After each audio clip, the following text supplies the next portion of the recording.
Imagine stepping onto the pitch for the absolute most important football match of your entire life. Right, the pinnacle of your career. Exactly. You are representing your country on the global stage. I mean, millions of people are watching. The stadium is just deafening. The pressure is already unimaginably high. It is.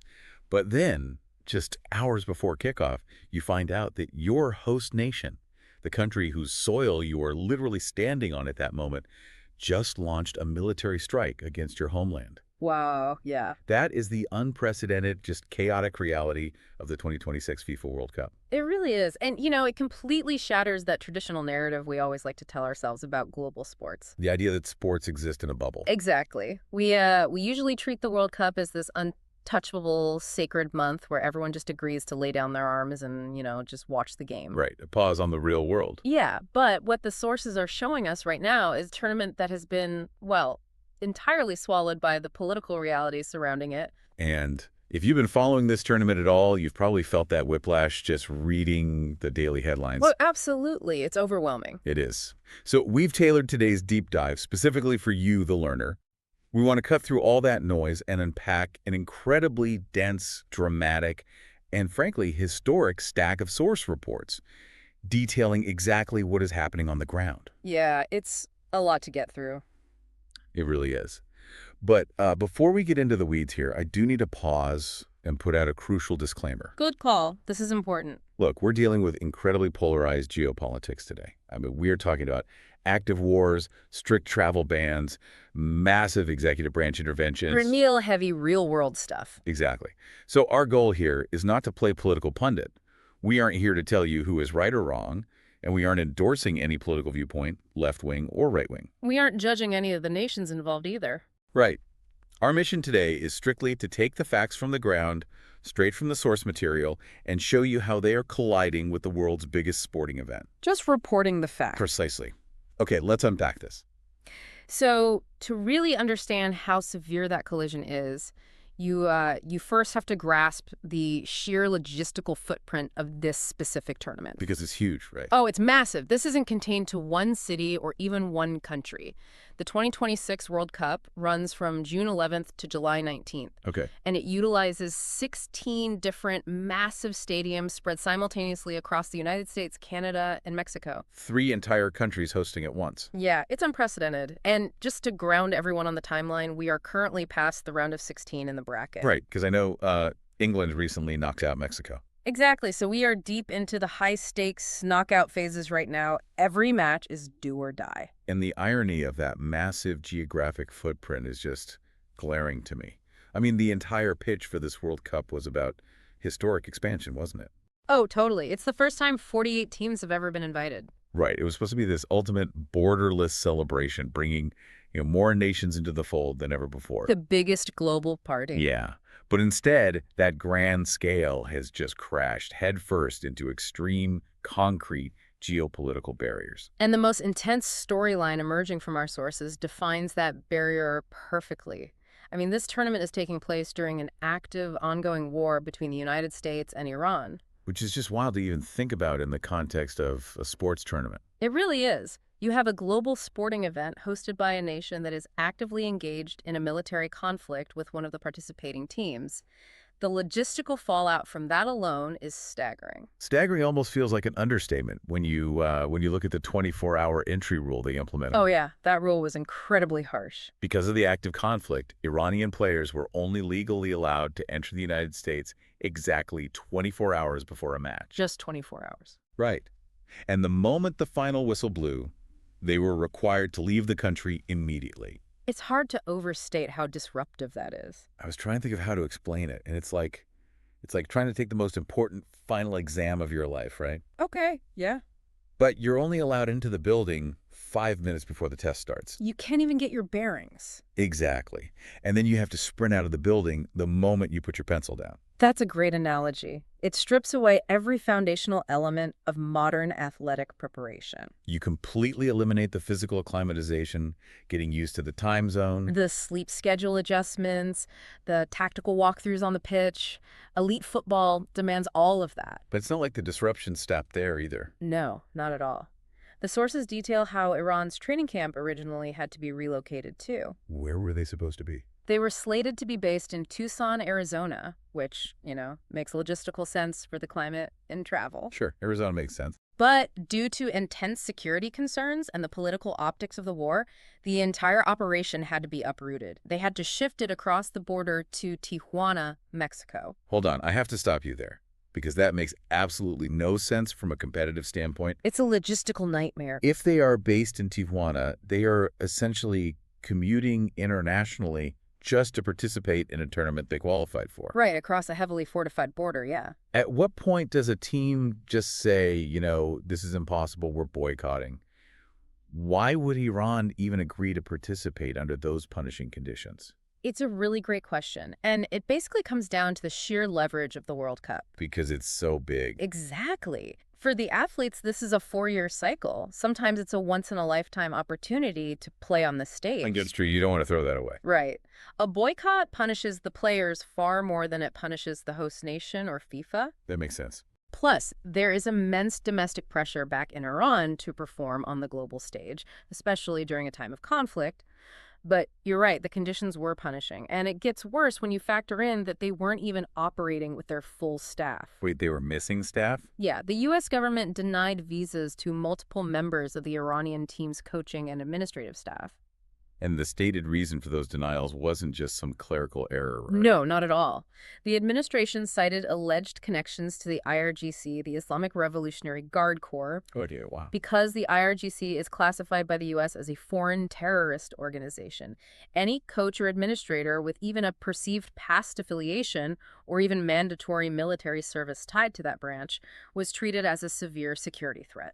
So they couldn't even bring the people they needed to run the team. Exactly. And furthermore, to just compound that isolation, the ticket allocation for Iranian fans was outright canceled just days before the tournament began. So they're essentially playing away games completely alone with a skeleton crew staff commuting across a border. Yeah. You'd think those systemic failures and logistical nightmares would be the peak of the tension. You would hope so. But as we see in the sources, the breakdown of those administrative rules actually bled directly onto the pitch, right before Iran had to play their most critical game. The timing here is what elevated this from a logistical headache to a full-blown psychological crisis. Right. Just hours, literally hours, before Iran was scheduled to play their final group match against Egypt. This is the part that is just hard to fathom. Yeah, the United States launched a military strike on Iranian islands in the Strait of Hormuz. You really have to put yourself in that locker room for a second. Unimaginable. These are elite athletes, yes, but they are human beings first. Their phones are blowing up with news that the nation whose stadiums they are currently playing in just bombed their homeland. And they have to go out and play a game. The emotional toll was entirely visible. We have quotes from the team in the source material that capture this sheer desperation. What did they say? Well, the team captain, Mehdi Taremi, he gave a press conference where he straight up called it a disaster World Cup. Disaster World Cup. Wow. Yeah, he didn't mince words at all. He directly blamed FIFA for failing to create a safe, equitable environment for his team. Which is a heavy accusation against the governing body. And the head coach, Amir Galanoy, he went as far as to call his squad the most oppressed team in the entire tournament. And honestly, given the context, that psychological weight culminated in a truly devastating sporting moment. Right, because of what happened on the pitch. Yes. Despite all of this, in that match against Egypt, Iran actually managed to score a goal. Which is incredible in itself. A goal that would have been completely historic. It would have sent them through to the knockout stages of the World Cup for the first time in their nation's entire history. The ultimate underdog triumph, defying every single obstacle placed in front of them. Until the referee signaled for a VAR review. Oh, the VAR. Yeah, the video assistant referee. For anyone unfamiliar, VAR is a system where off-field officials use multiple camera angles to review decisions. Slow motion, drawing lines on the screen, all of that. Exactly. In this case, they were checking for an offside offense, which is a strictly binary objective rule. You are either past the last defender when the ball is played or you aren't. Right. After a very lengthy, incredibly tense review, the technology determined an Iranian player was millimeters offside. Millimeters. Yeah, The goal was disallowed. It's just brutal. Because usually a VAR offside call is just a technical annoyance, Yeah, fans hate it, but it's part of the game. You roll your eyes, complain about the referees at the pub, and move on. Ugh. But in this context, It hits different. after the relocated training camps, the denied visas, the orchestra showing up as the curtain rises, and a literal military strike just hours prior. It's heartbreaking. That disallowed goal is the exact moment the cold, mechanical precision of sports rulebooks violently collides with the messy, emotional reality of human conflict. That's a great way to put it. Because of those millimeters, they exited the tournament in the group stage. Though it is definitely worth noting that the source material highlights a rather poignant aftermath to all this. A silver lining. Yeah, sort of. When the Iranian team finally returned to Tehran, they weren't met with anger over the early exit. That's good to hear. Hundreds of fans were waiting for them at the airport, giving the players this incredibly warm welcome, just chanting, "Iran! Iran!" Wow, so the fans got it. The fans clearly understood that the team was fighting a battle that extended far beyond the boundaries of a football pitch. For sure. And if we connect this to the bigger picture, what we're really looking at here is a profound test of FIFA's underlying architecture. How so? Well, this level of systemic stress forces a broader debate. Does an international sports governing body actually have the mechanisms to protect its athletes when geopolitical realities just completely override tournament guidelines? I'm really glad you brought up FIFA's architecture, because that perfectly explains the next massive issue in the report. Yeah, the immigration policies. Exactly.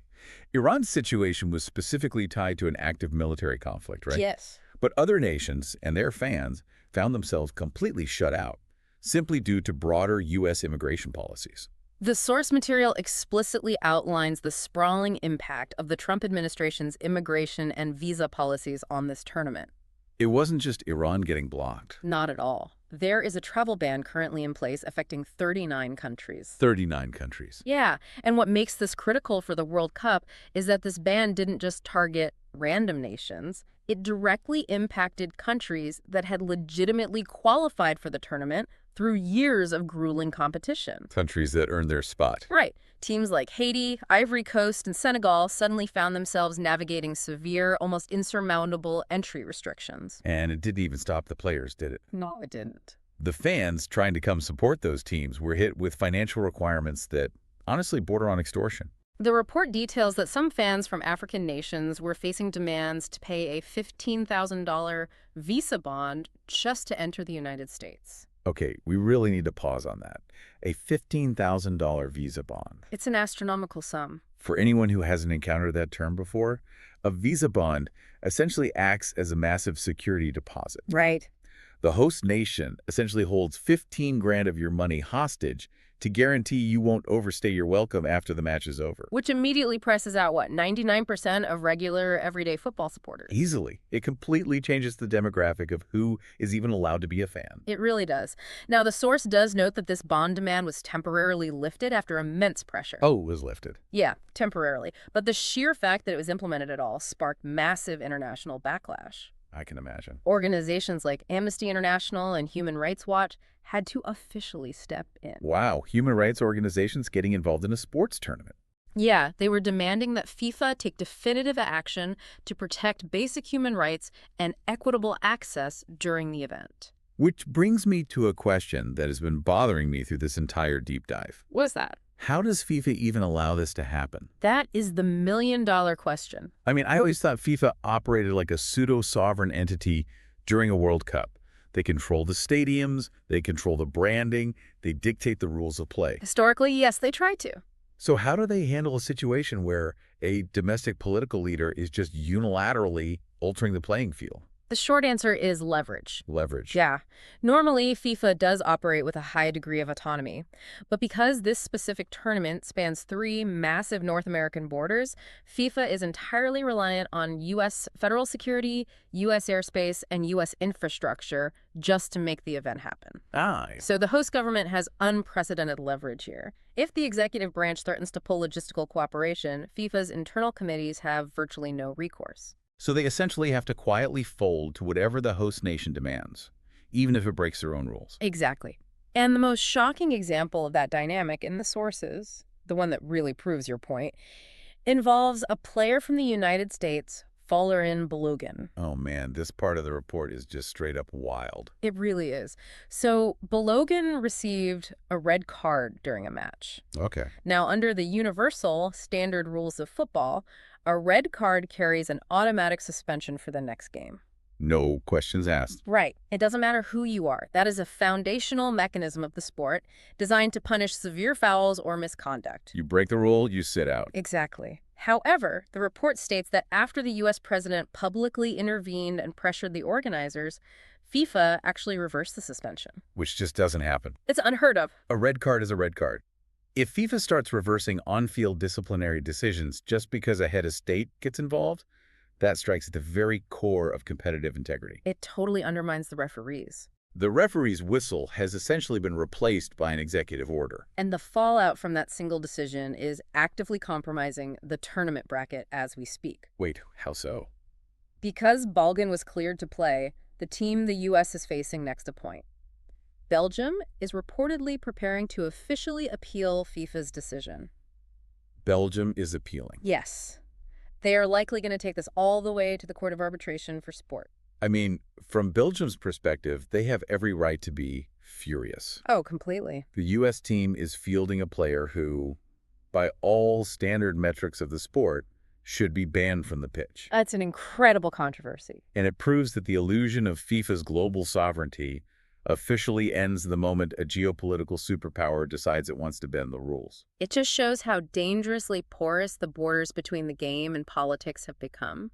You'd think these systemic administrative failures would bleed onto the pitch, just ruin the football itself. It's a miracle it hasn't. Right. Because here's where it gets really interesting.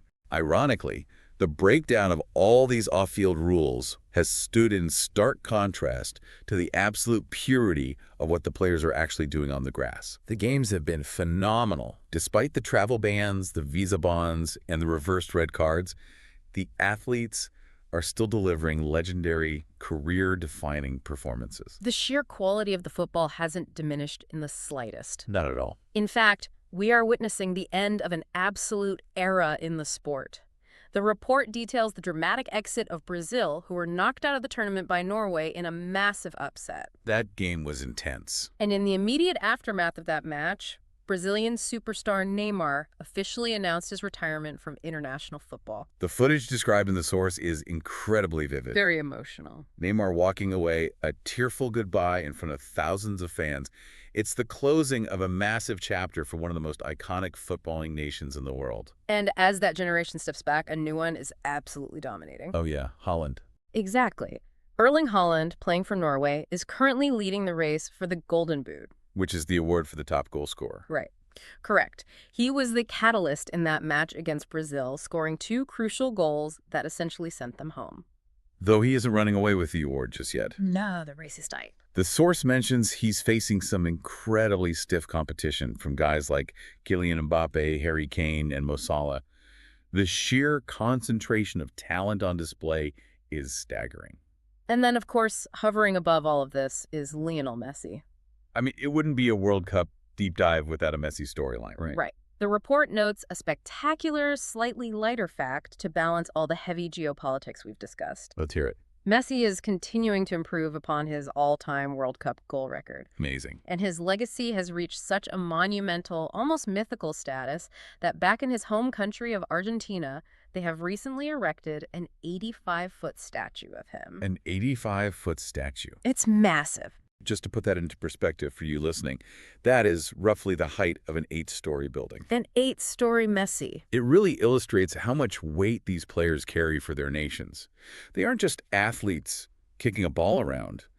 They are literal towering national monuments. It's a perfect illustration of the dual nature of this World Cup. The contrast is sharp. Yeah, the players are achieving godlike status on the pitch, while the tournament around them is just fracturing under real-world political pressure. So, to bring all of this together for you listening, the 2026 World Cup is presenting us with this staggering paradox. It really is. On paper, it was designed to be the most inclusive tournament in history, right? Expanded to 48 teams, spread across an entire continent, meant to celebrate global unity. That was the dream. Yet in practice, it is a tournament that is utterly defined by its borders. Yes. It's defined by 39 country travel bans, by an active war dictating training camps and 24-hour entry windows, and by unprecedented political interventions that reverse red cards and trigger international legal appeals. It is a profound paradox. But, looking at all the sources, I think the final insight here is that while the off-field politics have been undeniably overwhelming, the sport itself endures. It somehow survives. The sheer resilience of these athletes is remarkable. When you look at the Iranian team fighting through unprecedented systemic stress to push for a historic goal, Right. or Neymar's emotionally charged farewell, or Haaland's clinical dominance on the pitch, it proves the stubborn power of the game. The football still matters. Exactly. It matters even when the infrastructure around it is collapsing. It does. The game forces its way through the noise. Yeah. But it also leaves us with a massive unresolved question about the future of international sports. A very big question. And this is the thought we want to leave you with today. Something for you to mull over on your own as you watch the rest of this bracket unfold. What's the question? If we are now in an era where a host nation's domestic policies, military conflicts, and executive orders can directly dictate who gets a visa, who is allowed to train, and even which red cards are overturned, Right. at what point does a global tournament cease to be truly global? Wow. Can sports ever really be separated from geopolitics again? Or is the chaotic reality of the 2026 World Cup the new blueprint for all future mega events? It's a question that will undoubtedly define the next decade of international competition. It really will. Well, thank you so much for joining us on this deep dive. Keep asking questions, keep looking past the headlines, and we'll